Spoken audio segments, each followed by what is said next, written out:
As investors rejoice, millions of Americans are asking, where is my recovery? Take a look at the total number of private sector jobs versus the performance of the S&P 500 over the last 10 years. Looks pretty similar, right? Including the big drop during the recession. This is the S&P 500. These are the number of people working. But the recovery bounce is where you see the major difference. After hitting a low of 666 in March 2009, the S&P is hovering around 1,400 today. And though the jobs picture is improving, the gains there are modest. They actually happened a little later than the company's stock market recovery, and they've been shallower, prompting Federal Reserve Chairman Ben Bernanke this week to remind everyone that the private sector remains 5 million jobs below its previous peak.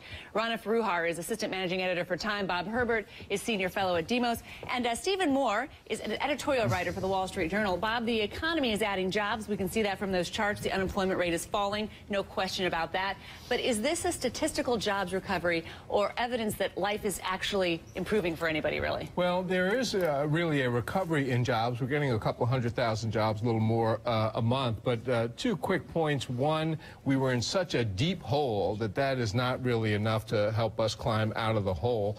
And 2, the quality of the jobs. The quality of the jobs are not great. A lot of the jobs that are being created are part-time or low wage or whatever, you know. So those are 2 of the reasons why people don't feel they're in a recovery. Rana, let's talk more about feelings, because in September, just 10% of Americans described economic conditions as good. This is according to a CNN ORC poll.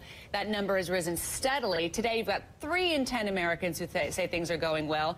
It's a consumer-driven economy, so can the economy recover without the consumer feeling better about things? Absolutely not. And the consumer doesn't feel better because, as you've already shown with your graphs, it's a 2-speed recovery. Stocks are up, but those benefit mostly the wealthy. The majority of Americans still keep their money in housing. The housing market is not back.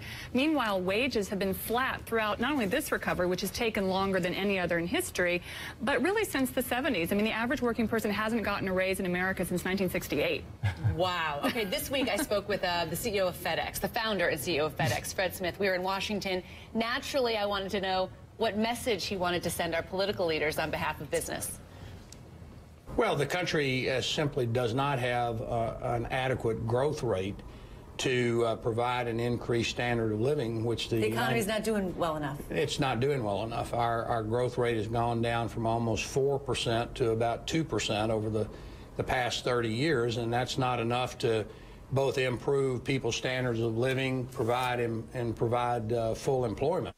And Stephen, Fred went on to tell me that the current policies are standing in the way of robust growth, which sounds a little bit like someone I know named Stephen Moore. So let's get specific. If we want to see the standard of living improve for the majority of Americans, what needs to change first? Well, Christine, I'm not joking when I say that if I could handpick anybody to be president of the United States, it would probably be Fred Smith. Really? This is a guy who knows how to run an operation and run it efficiently, and Fred has run FedEx amazingly well. Look, I do think the economy is recovering. I think it's doing pretty well right now. The question is how robust and how sustainable this recovery is. I think that if I were advising President Obama, I would give him one piece of advice. Do not raise taxes in 2013. I think that the economy is way too fragile right now. The recovery is just too early a stage. Sorry, are you making the assumption that he's the president in 2013? Well, I'm saying... I mean, are you making an endorsement or a prognosis here?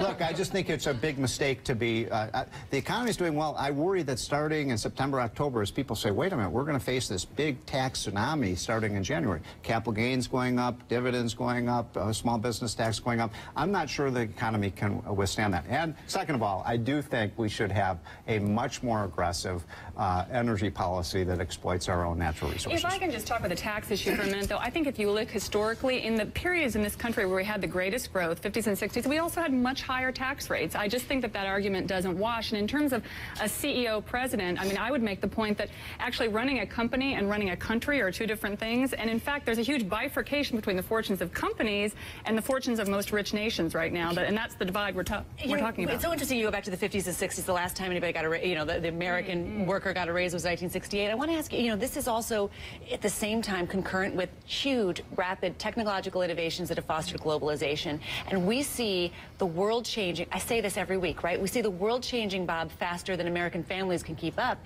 And Washington seems absolutely unable to get out of its 4-year thought cycle to address what is a really changing reinvention of this country. We have become a can't-do society. When I was growing up in those early post-war decades, we were a can-do society.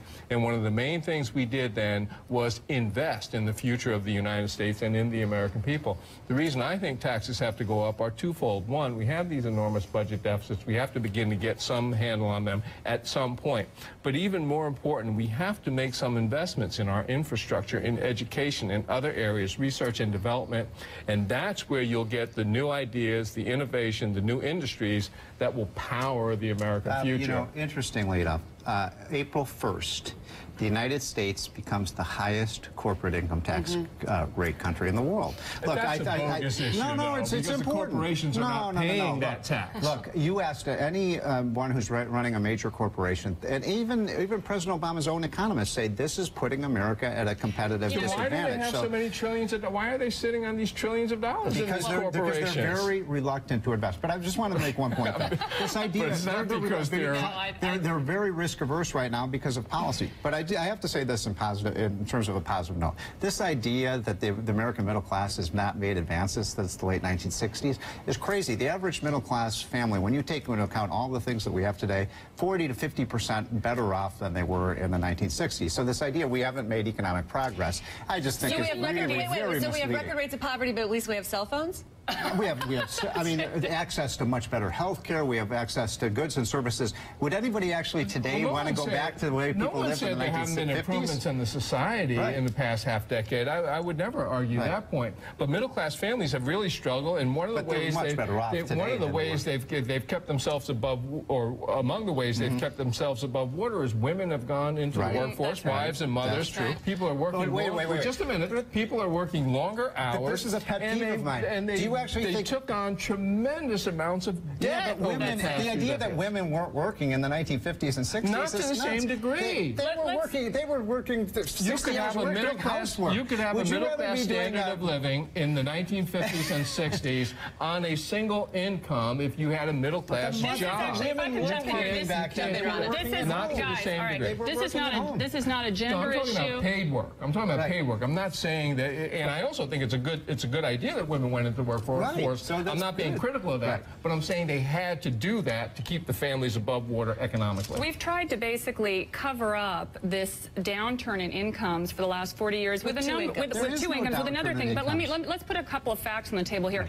The labor percent of GDP in this society is at all-time lows. And going back to your point about technological job destruction, that link was broken in the 70s. That's when education stopped keeping up with technology. So Bob's right that infrastructure and investment and education, these are the things that are going to get us out of this mess. We have more time to talk about all this. You're all staying, so don't move. All right, up next, gas prices are on the rise. So are our hopes that somebody in Washington can stop them.